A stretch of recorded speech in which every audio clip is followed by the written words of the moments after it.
नमस्कार, मैं हूं राजेश पांडे। आप देख रहे हैं श्री नारद मीडिया। नारद मीडिया की टीम इस समय सिवान के मैरवा धाम पे है और ये हरिराम ब्रह्म बाबा का, जैसा कि आप यहाँ पे देख रहे हैं, ये धाम है और ये इसकी काफ़ी मान्यता है। क्या मान्यता है, कैसे है ये बाबा, कैसे हैं, कहाँ से आए, इसके बारे में और जानकारी हम लेते हैं। आइए। सालों भर तक पूरी और ख़ासकर उत्तर प्रदेश के लोग का काफ़ी इसमें स्नेह है और बाबा का आशीर्वाद बना रहता है।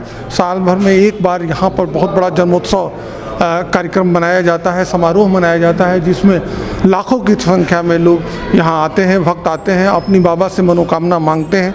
बाबा उस मनोकामना को पूर्ण करते हैं। यही कारण है कि जैसा आप देखते हैं, कभी भी आप आएंगे तो यहाँ पे चारों तरफ लोगों की कतार देखने को मिल जाएगी। माथा टेकने वाले लोगों की जो पूरी संख्या है आपको ये मिल जाएगी। जैसा कि आप देख रहे हैं, यहाँ पर एक काफ़ी हम लोग के साथ वयोवृद्ध राम छबीला पांडा जी हैं। आप ये बताइए, क्या महत्व है इस जगह का? ये दुबे कुल से संबंधित हैं। हरिराम दुबे पूर्व से ये शुक्ल परिवार से जुड़े हुए हैं। दुबे की गद्दी पर रह गए तो दुबे की उपाधि पाए। इनका गोत्र गर्ग गोत्र है। संवत 1671 में इनका जन्म हुआ। 8 वर्ष की अवस्था में गोस्वामी तुलसीदास बनारस से विद्वानों के सहयोग से इनका उपनयन संस्कार कराए और इनकी जन्म कुंडली देख करके भविष्यवाणी किए कि यह लड़का पूजमान होगा, सारी दुनिया इनका आदर करेगी, पूजा करेगी। ये इनका जन्म स्थान है या जन्म इनका कहीं और हुआ? जन्म स्थान बभनौली है। अच्छा, जन्म स्थान बभनौली। यहाँ पे इनका यह समाधि स्थल है। समाधि स्थल। उस समय यहाँ के राजा कनक शाही थे, राजतंत्र था, कनक शाही राजा थे। बाबा भी जमींदार घराने से जुड़े हुए थे। बड़े लोगों के बड़े से दुश्मनी होती है, प्रेम भी होता है। इनका वसूली करने के लिए आदमी जाता था तो बाबा के परिवार के लोग विरोध करते थे। इससे अनबन होने लगी। राजा इनका गाय और भैंस ज़बरदस्ती हकवा लाए। बाबा के पास कुत्ता था, वह बाघ शेर से मुकाबला करने वाला था। राजा के सिपाही लोग कहे कि बाबा के पास जो कुत्ता है उसको आप अपने राज दरबार में रखिए, राज दरबार में रखने लायक है। राजा उसको मांगे तो बाबा कहे कि हम कुत्ता को किसी को नहीं देंगे। मान सम्मान की बात आई। राजा समझा कि राज दरबार की मानहानि हो रही है। एक साधु संत होकर के राज दरबार के आदेश का पालन नहीं करता है। वह अडिग हो गया और कुत्ते को लेने के लिए गाय भैंस को हकवा लाए। बाबा अनशन कर दिए। 21 दिनों तक बिना अन्न जल के रहे। उसके बाद प्राण त्याग हुआ। इसी स्थान पर प्राण त्याग हुआ। यहाँ बेल का वृक्ष था। बेल का वृक्ष था, यहीं पर कंबल बिछा करके बाबा बैठ गए। 21 दिनों तक अन्न जल ग्रहण नहीं किए। मरते समय यह उनके मुख से अचानक निकल गया कि राजा का विनाश हो जाएगा। राजा का विनाश हो गया। हाँ। प्रेत जोनी में मरने के बाद 12 वर्ष तक प्रेत जोनी में भूतों के नाथ विश्वनाथ हैं। भूतों के नाथ विश्वनाथ है बनारस। वहाँ जा कर के तपस्या किए, बाबा विश्वनाथ जी की सेवा किए। जब 12 वर्ष तपस्या पूरी हो गई तो बाबा से वरदान मांगे, बाबा विश्वनाथ जी से। बाबा विश्वनाथ इनको आशीर्वाद दिए कि आप ब्रह्मराज बनाए जाते हैं। जितने हिंदुस्तान में या विश्व में ब्रह्म हैं, सबके आप सम्राट बनाए जाते हैं। जो जिस मनोकामना से आपकी पूजा करेगा, आपका दर्शन करेगा, उसकी मनोकामना हम पूरी करेंगे। बाबा विश्वनाथ प्रत्येक वर्ष यहाँ इनके जन्मोत्सव पर एक काफ़ी बड़ा सा समारोह होता है। इनका जन्मोत्सव प्रत्येक वर्ष जेठ महीने के प्रथम गुरुवार के दिन, बैसाख की पूर्णिमा बीत जाने के बाद प्रथम गुरुवार के दिन क्षेत्रीय लोगों के सहयोग से बड़े धूमधाम से मनाया जाता है। इतनी आस्था है क्षेत्रीय लोगों की कि लोग अपने घर से दूध फूल लाकर चढ़ाते हैं, भीड़ लगाते हैं। हर पूर्णिमा के दिन बाबा के चढ़ावा में क्या चढ़ता है? मतलब दूध फूल, अच्छा, मेन चढ़ावा दूध और फूल है। बाबा दूध के ही आहार करते हैं, दुग्धाहारी हैं, दूध ही चढ़ता है इनको। ऐसी मान्यता है, ऐसी आस्था है कि अपने बिहार से ज़्यादा उत्तर प्रदेश लोगों का इन पर अगाध विश्वास है, अगाध श्रद्धा है। इसलिए कि नज़दीक की देवता को कोई नहीं मानता है, घर के देवता को कोई नहीं मानता है ना। वो लोग दूर के हैं, इसी उद्देश्य से आते हैं। लोकल लोग तो दर्शन करने आते हैं, उसके पीछे दूसरा भी उनका कारण होता है कि चलेंगे मार्केटिंग करते आएंगे, बच्चों का एडमिशन कराते आएंगे, बाबा का दूध भी चढ़ा देंगे।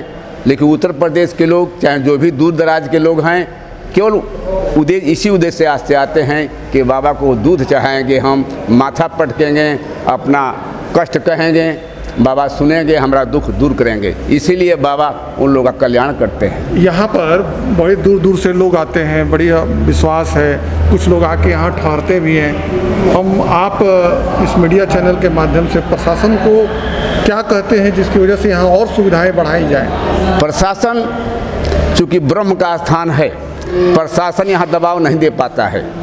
इस कोरोना पीरियड में भी प्रशासन का ताला बंद नहीं था। यहाँ का पूरा विकास कैसे होगा ताकि ज़्यादा से ज़्यादा संख्या में लोगों के ठहरने के लिए, रहने के लिए, जलपान के लिए और पानी पीने की व्यवस्था यहाँ पे हो? ये सब मंदिर से सहयोग होता है। हम लोग यहाँ एक स्थान ऐसा है, यहाँ चाहे भिखमंगा हो, चाहे साधु संत हो, चाहे कोई दर्शनार्थी हो, भूखे नहीं रहता है। मंदिर उसकी व्यवस्था करती है, सारा अगल बगल की व्यवस्था देखभाल मंदिर करती है। सरकारी सहयोग यहाँ कुछ नहीं लिया जाता है, सरकारी सहयोग नहीं मिलता भी नहीं है, मिलता भी नहीं। यहाँ पर जो भी चढ़ावा आता है इसी से इसका पूरा विकास और हाँ, जो चढ़ावा आता है बाबा के राग भोग में लगता है, साधु संत की सेवा होती है, उसके बाद और मंदिर का विकास किया जाता है। जितना निर्माण अब तक देख रहे हैं मंदिर के सहयोग से हुआ है, आम जनता के सहयोग से हुआ है। काफ़ी बुजुर्ग हैं और पिछले 50 साल से आप यहाँ पे एक और मान्यता है कि कुछ तंत्र मंत्र या झाड़ फूक टोना टटका का भी यहाँ पर मुकम्मल व्यवस्था की जाती है और ये माना जाता है कि जिसका कहीं भी कोई समाधान न निकले समस्या का, वो यहाँ निकलता है। ये ब्रह्मराज हैं, इनके दर्शन करने से ही सारे भूत प्रेत दूर हो जाते हैं, भाग जाते हैं। कोई दैहिक दैविक भौतिक तीनों ताप यहाँ से दर्शन करने से दूर हो जाते हैं। लोगों की मान्यता है, आते हैं लोग दर्शन करते हैं, चाहे अंधविश्वास कहा जाए, चाहे मान्यता कहा जाए, जो कुछ कहा जाए, यहाँ जो आता है सर झुका देता है, उसका कष्ट दूर हो जाता है, सबका कल्याण होता है। तो किसी भी तरह का किसी दबाव नहीं है। ऐसे आपको जैसे विश्वास हो, जैसे मन में शांति मिले, जैसे सांत्वना आपको प्राप्त हो, आप सर झुकाएंगे तभी दूर हो जाएगा। किसी के खिलाने से खेलेंगे बकेंगे तभी दूर हो जाएगा, नहीं हो तो केवल सर झुका देंगे, दूध चढ़ा देंगे तभी दूर हो जाएगा। ये भूतनाथ हैं, बाबा विश्वनाथ के शिष्य हैं। बाबा विश्वनाथ की कृपा से सब कुछ होता है। रोज़ इनका गंगाजल से स्नान होता है। गंगाजल से स्नान करने से ब्रह्म का तेज बढ़ता है और रात भर घी का चिराग जलता है। आज भी देसी घी का, गाय के घी का रात भर चिराग जलता है। दोनों समय मेवा मिश्री का भोग लगता है, इसी से मंदिर के सहयोग से होता है। आप स्थानीय हैं जी, आप हमेशा यहाँ देखते हैं, यहाँ लोग आते जाते रहते हैं। आप एक आम भक्त की तरह, आप श्रद्धालु की तरह ये बताएं, क्या ऐसी बाबा में जो कशिश है, जो एक वो है कि अपनी तरफ लोगों को आकर्षित कर लेते हैं और उनका यहाँ पर सब कुछ मान्यता पूरा हो जाता है? क्या है ऐसा बाबा? अब तो हम विशेष नहीं बताएंगे, लेकिन यह जरूर कहेंगे कि हम लोग की कोई भी इच्छा होती है, आकर के सर झुकाते हैं, दर्शन करते हैं, कहते हैं तो आज होने वाला आज ही कार्य हो जाता है। ऐसा हम लोग के दिल में ऐसी मान्यता है और हम लोग बहुत श्रद्धा से, ऐसा नहीं है बाबा कहा गया कि केवल बाहर के ही लोग आते हैं, उत्तर प्रदेश के लोग आते हैं, ऐसी कुछ बात नहीं है। उत्तर प्रदेश या बाहर के कोई लोग आते हैं तो एक दिन आते हैं साल में, लेकिन यहाँ क्षेत्रीय लोग रोज आते हैं दर्शन करने। हम लोग प्रतिदिन दर्शन करते हैं, दोनों समय आरती में सम्मिलित होते हैं। ऐसा नहीं है केवल बाहर के लोग आते हैं, क्षेत्रीय लोग बहुत आते हैं और दिन भर दर्शन माने रोज आते हैं दर्शन करते हैं। और बाबा की बहुत असीम कृपा है, हम लोग के दिल में बाबा के प्रति काफ़ी श्रद्धा रहती है और हम लोग को विश्वास रहता है कि कोई भी कार्य ऐसा है जो नहीं होने वाला है, बाबा के सामने सर झुकाते हैं, हम लोग का कार्य सिद्ध होता है। बोलिए बाबा हरि राम की जय, बोलिए राजा रामचंद्र की जय, बोलिए बाबा विश्वनाथ की जय, बोलिए माता पार्वती की जय, बोलिए बाबा विष्णु बजरंगबली की जय, बोलिए माता शक्ति भगवती की जय, बोलिए श्री कृष्ण भगवान की जय, जय जय सीता शरण सुजन सुधियायो प्रभु मंडल भावे त्राय त्राय जय विद्याराम याति पतिराम मोर्यति पतंग को तुम पगिरा गोरा धर्म रुचे काम रुचे पद्म को निर्माण जन्म जन्म सिया राम का या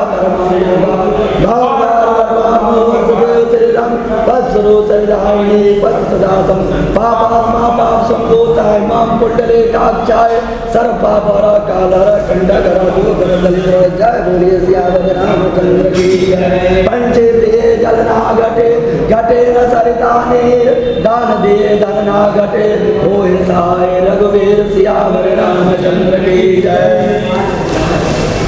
जैसा कि आप देख रहे हैं यहाँ लोगों की बड़ी आस्था है और जैसा पंडित जी ने भी बताया, एक भाई ने भी बताया कि कैसी हम लोग की श्रद्धा है। और बिहार ही नहीं उत्तर प्रदेश के से भी कई लोग यहाँ श्रद्धालु आते हैं। भारत की यही सनातन संस्कृति है और